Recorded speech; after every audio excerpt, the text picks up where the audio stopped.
In a narrow strait, where the fate of empires hung in the balance, a naval clash would forever change the course of history.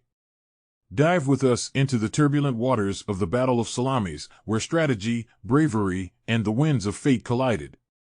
As the oars of hundreds of triremes sliced through the waves and the war cries echoed, a battle of epic proportions unfolded.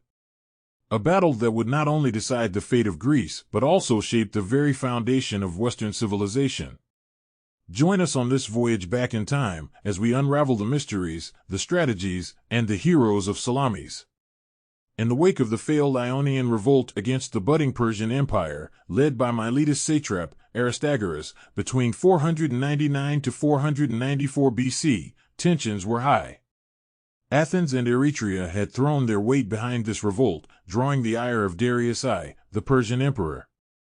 Despite being a powerful ruler, Darius had his hands full with a young empire that was restless and prone to rebellion. He himself had ascended the throne through usurpation and had spent a significant amount of time quelling internal uprisings. The Ionian revolt was a direct challenge to the stability of his empire. Determined to make an example out of those involved, especially those outside his empire's borders, Darius saw an opportunity to expand his dominion into the fragmented world of ancient Greece. His initial foray into Greece, led by Mardonius in 492 BC, resulted in the subjugation of Thrace and the transformation of Macedon into a Persian vassal state. A year later, Darius sought symbolic submission from the Greek city-states, demanding a tribute of earth and water.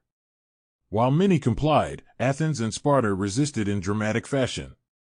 Persian ambassadors in Athens faced trial and execution, while in Sparta, they were unceremoniously thrown into a well. This defiance effectively declared war between Sparta and Persia. In response, Darius assembled a naval force under Datis and Artaphernes in 490 BC. This force first subdued Naxos and the Cycladic Islands before laying waste to Eretria. Their next target was Athens. However, at the Battle of Marathon, a significantly outnumbered Athenian force managed to repel the Persian invaders, forcing them to retreat to Asia.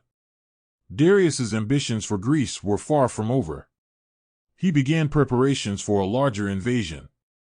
But fate intervened. A revolt in Egypt in 486 BC distracted him, and before he could refocus on Greece, he passed away. His son, Xerxes I, took up the mantle. After quelling the Egyptian revolt, Xerxes quickly resumed plans for the Greek invasion. His grand vision included bridging the Hellespont for his army and carving a canal through the isthmus of Mount Athos, a feat of unparalleled ambition at the time. By 480 BC, his forces were ready, crossing into Europe via two pontoon bridges.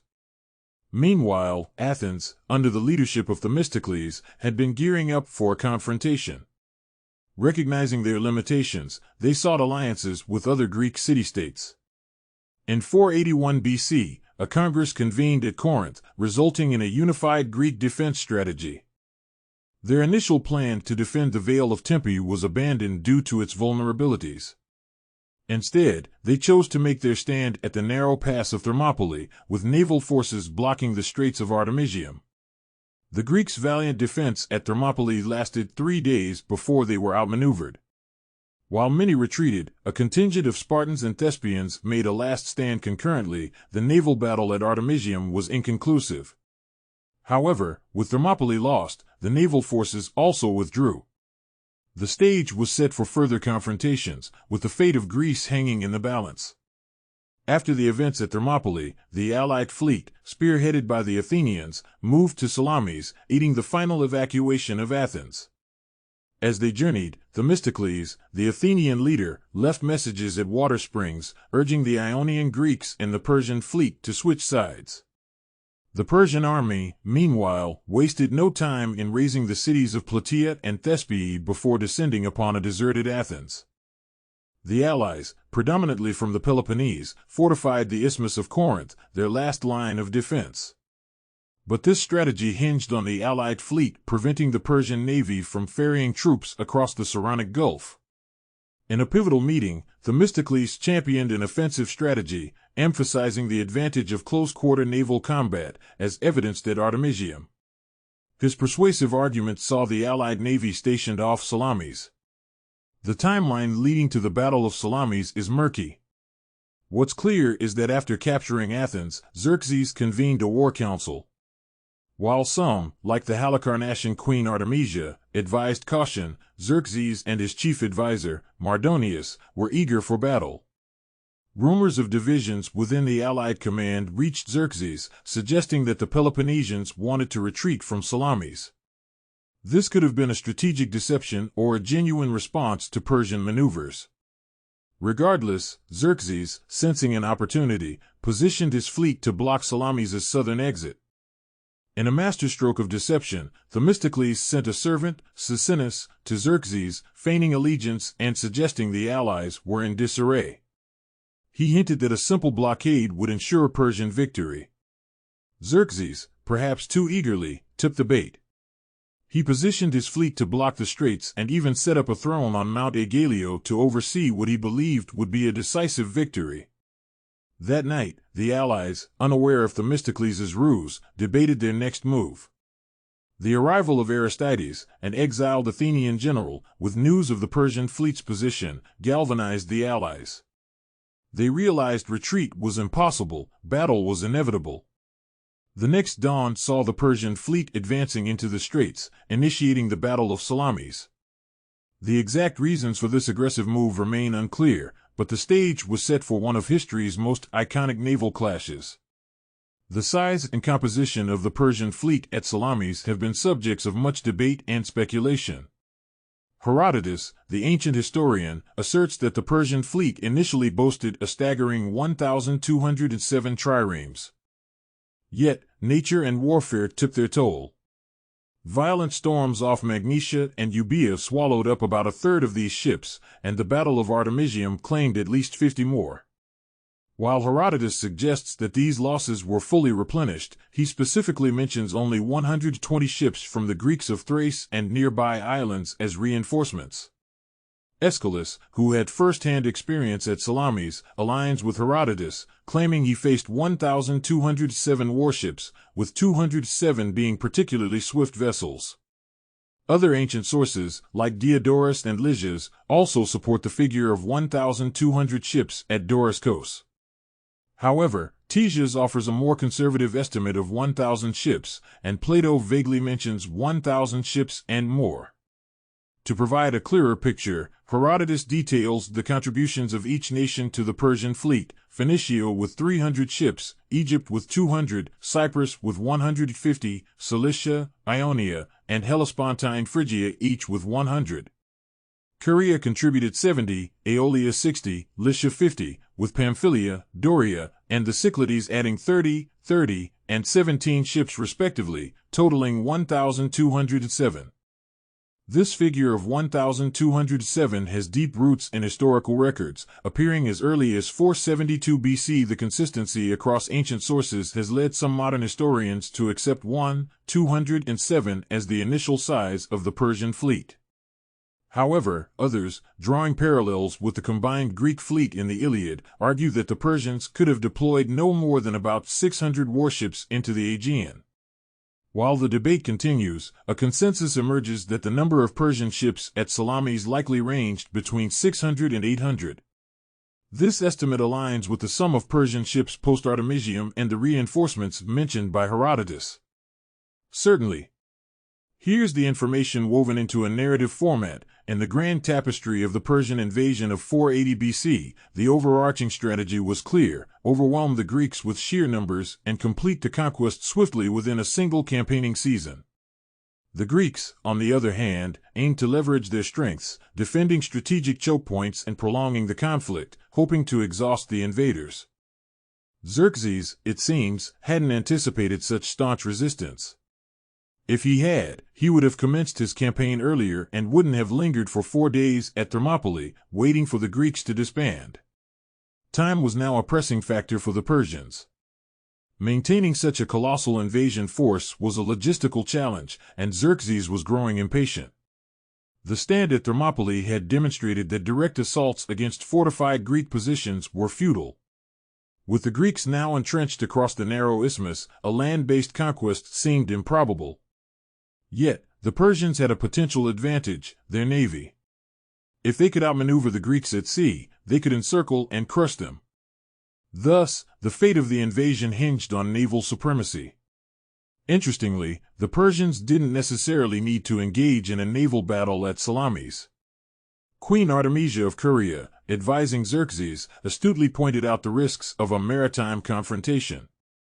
She proposed a more cautious approach, suggesting that by merely maintaining their naval presence and perhaps advancing into the Peloponnese, the Persians could force the Greeks into a corner. The Persian fleet, even after the losses at Artemisium, was vast enough to blockade the Greeks at Salamis and simultaneously land troops in the Peloponnese. Yet, both sides, driven by their own reasons, were willing to risk it all in a decisive naval clash. The Persian fleet, larger in number and boasting superior seamanship, held a tactical edge. Herodotus mentions their ships being better sailing, likely a nod to their experienced crews. In contrast, many Athenian ships were newly built and manned by green crews. However, these fresh Athenian triremes would play a pivotal role in the upcoming battle. Naval warfare of the era primarily revolved around ramming opponents or boarding them, turning sea battles into land skirmishes. The Persians, with their adept crews, often employed a maneuver called decisive, which involved exploiting gaps in enemy formations. The Greeks, aware of this tactic, developed countermeasures. Herodotus hints that the Greek ships were heavier, possibly due to their construction or the weight of fully armored hoplite marines. This weight might have made them less agile but potentially more stable in the turbulent waters off Salamis and harder to damage when rammed. The Persians, with their vast fleet, naturally favored open sea engagements where they could capitalize on their numbers and naval prowess. The Greeks, however, knew their best chance lay in drawing the Persians into confined waters, neutralizing their numerical advantage. The skirmish at Artemisium had been a testament to this strategy, but Salamis offered an even narrower battleground. The Persians, perhaps overconfident, ventured into the Straits of Salamis, playing right into the Greek strategy. This decision, influenced in part by Themistocles' cunning misinformation, would prove to be a strategic blunder for the Persians. As dawn broke over the waters near Salamis, the strategic positioning of the fleets became evident. The Allied fleet, with the Athenians anchoring the left flank and likely the Spartans on the right, took their positions. The other Greek contingents filled the center. Due to the narrow confines of the straits, the Allies likely arranged their ships in two ranks, maximizing their available space. While Herodotus paints a picture of the Allied fleet stretching from north to south, with its northernmost ships near modern-day St. George's Islet and the southern flank close to Cape Varvary, Diodorus offers a different perspective. He suggests an east-west alignment, spanning the straits between Salamis and Mount Aegaleo. However, it's improbable that the Allies would willingly position themselves against territory occupied by the Persians. The Persian fleet's movements the night before the battle have been a topic of debate among historians. Herodotus firmly believed that the Persians entered the straits at dusk, aiming to ambush the fleeing allies. Yet, the challenges of navigating such tight waters in the dark have led some modern scholars to question this. Two main theories emerge: either the Persians blocked the straits exit during the night and entered at first light, or they positioned themselves for battle under the cover of darkness. Regardless of the timing, it's likely that the Persians, initially aligned east-west to block the exit, pivoted their fleet to a north-south alignment off Cape Varvary. The Persian fleet, according to Aeschylus, was organized in three ranks: the formidable Phoenician ships on the right, close to Mount Aegaleo, the Ionians on the left, and other contingents in the center. Diodorus adds another layer to the tactical landscape, suggesting that the Egyptian fleet was dispatched to sail around Salamis and block the strait's northern exit. This move would effectively trap the Allies, especially if Xerxes wasn't expecting a fight. However, this maneuver isn't mentioned by Herodotus, leading to divided opinions among historians. Some see it as a plausible tactic, while others dismiss it. One thing is certain: Xerxes left nothing to chance. He stationed around 400 soldiers on Psytalia, a small island at the strait's exit, ready to capture or kill any Greeks who found themselves stranded there. The dawn at the Straits of Salamis was a scene of tense anticipation. The Persians, regardless of their entry time into the straits, held off their attack until the first light. This gave the allies, who had decided against fleeing, ample time to prepare. Themistocles rallied his troops with a rousing speech, and as the first rays of sunlight broke, the Marines boarded their ships, ready for the impending battle. Herodotus paints a vivid picture of this moment, describing how as the allies began to set sail, the Persians launched their attack. Aeschylus, the ancient playwright, offers a poignant detail. He describes how, before the Persian fleet even laid eyes on the allied ships, they heard the haunting strains of the Greeks' battle hymn. The song, a paean, was a call to arms, urging the Greeks to defend their homeland, their families, and the tombs of their ancestors. It was a reminder of the stakes of the battle and the weight of their heritage. Yet, not all seemed united in the Greek camp. Herodotus recounts a controversial episode where the Corinthians, at the onset of the battle, appeared to retreat, hoisting their sails and moving away from the fray. While some Greeks denied this account, if it did occur, it might have been a strategic move. Perhaps the Corinthians were scouting the northern exit of the straits, anticipating the Egyptian fleet's arrival. Alternatively, their departure might have been a ruse to lure the Persians into thinking the Allied fleet was disbanding. Whatever the reason, if they did leave, they soon rejoined the battle. The Persians, navigating the congested straits, seemed to lose their formation, becoming increasingly disorganized. The sight of the organized Greek fleet, ready and waiting, must have been daunting. But instead of launching an immediate assault, the Allies seemed to retreat, possibly to gain a better position or wait for the morning wind, as Plutarch suggests. Herodotus adds a touch of the supernatural, mentioning a legend where an apparition of a woman chastised the Greeks for their retreat. But the real turning point came when a lone ship, either Athenian or Aegean depending on the source, surged forward to ram a Persian vessel. This bold move galvanized the entire Greek line, which charged at the disarrayed Persian fleet, marking the true commencement of the Battle of Salamis. The Battle of Salamis was a chaotic and intense naval engagement. The specifics of the battle are not entirely clear, as the vastness of the conflict and the nature of naval warfare at the time meant that no single participant had a comprehensive view of the entire battlefield. Triremes, the primary warships of the era, were equipped with a large ram at the front, designed to sink or disable enemy ships. If the initial ramming didn't achieve its goal, Marines would board the enemy vessel, turning the naval skirmish into a more traditional land battle. The Greeks had their ships manned by fully armed hoplites, while the Persians likely had lighter infantry. As the battle raged, the Persian fleet found itself in disarray. Their first line of ships was pushed back by the Greeks, causing them to collide with their own advancing second and third lines. On the Greek left flank, the Persian admiral Artemisia, a brother of King Xerxes, was killed early on, leading to further disorganization among the Phoenician squadrons. In the center, a group of Greek ships managed to break through the Persian lines, effectively splitting the Persian fleet in two. Artemisia's death was particularly notable. Plutarch recounts that he was killed by two Greeks, Aegean and Themistocles, when he tried to board their ship. His body was later identified by Artemisia, the queen of Halicarnassus, among the shipwrecks and brought back to Xerxes. Artemisia herself had a notable moment during the battle. While being pursued by an Athenian ship, she rammed and sank a fellow Persian vessel to escape. This action misled her pursuer into thinking she was an ally. King Xerxes, witnessing the event, mistakenly believed she had attacked a Greek ship and lamented that his men had become women and his women had turned into men. As the Persian fleet began its retreat, the Aegeans, one of the Greek city-states, ambushed them, causing further damage. Those Persian ships that survived the ambush made their way back to Phalerum, where they sought refuge with the Persian army.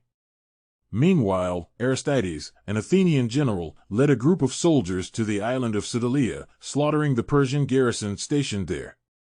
The exact number of Persian casualties remains uncertain, but it's believed they lost between 200 to 300 ships. Herodotus mentions that the Persians suffered significantly more casualties than the Greeks, primarily because many of the Persians couldn't swim. King Xerxes, who had been observing the battle from Mount Aegaleo, was left in a state of shock and anger. In his frustration, he executed some Phoenician captains who tried to blame the Ionians for the defeat. Witnessing an Ionian ship capture an Aegean ship, Xerxes ordered the execution of the Phoenicians for slandering nobler men. Diodorus adds that Xerxes threatened further punishment, leading the remaining Phoenicians to flee to Asia under the cover of night. After the Battle of Salamis, Xerxes faced a strategic dilemma. His navy had suffered a significant defeat, and the Greeks now confidently patrolled the straits. In a bold move, Xerxes tried to construct a pontoon bridge or causeway to allow his army to attack the Athenians directly. However, with the Greek fleet controlling the waters, this effort was in vain. In the wake of this setback, Xerxes convened a war council. Mardonius, a Persian general, downplayed the defeat, emphasizing that their strength lay not in their ships but in their infantry and cavalry. He proposed two options: either launch an immediate attack on the Peloponnese or wait for a more opportune moment. If Xerxes chose to retreat, Mardonius offered to remain in Greece with a select force to subdue it on the king's behalf. He emphasized that the Persians had fought bravely and should not be blamed for the failures of their allies, such as the Phoenicians, Egyptians, Cyprians, and Cilicians. Concerned about the safety of the bridges across the Hellespont, which connected Asia and Europe, and the possibility of the Greeks destroying them, Xerxes decided to retreat with the majority of his army. Mardonius, meanwhile, cherry-picked the elite units to stay behind, aiming to complete the conquest of Greece. The Persian forces withdrew from Attica, with Mardonius and his chosen troops overwintering in Boeotia and Thessaly. This allowed the Athenians to return to their city, which had been razed by the Persians, for the winter. In 479 BC, Mardonius made another move. He recaptured and once again destroyed Athens. The allied Greek forces, still prioritizing the defense of the isthmus, were initially hesitant to engage. However, under Spartan leadership, they decided to confront Mardonius and marched on Attica. Mardonius pulled back to Boeotia, hoping to draw the Greeks into open battle. The two armies eventually clashed near Plataea, a city that had suffered under the Persians the previous year. The Battle of Plataea resulted in a decisive Greek victory, decimating the Persian forces. Almost simultaneously, at the Battle of Mycale, the Allied fleet dealt another blow to the Persians, destroying much of what remained of their navy. These twin victories effectively ended the Persian invasion of Greece. In the annals of history, the battles between the Greeks and Persians stand as a testament to the indomitable spirit of a people defending their homeland. The Battle of Salamis and the subsequent confrontations not only shaped the course of Western civilization but also showcased the strategic brilliance and valor of those who fought. As the sun set on the Persian ambitions in Greece, a new dawn of cultural and intellectual renaissance began for the Greeks, the effects of which still resonate today. Thank you for joining us on this journey through time on this episode of History Uncovered. If you enjoyed this deep dive into the past, please give us a like and subscribe to our channel. Don't forget to ring the bell for notifications so you never miss an episode. Until next time, keep uncovering the stories that made us who we are.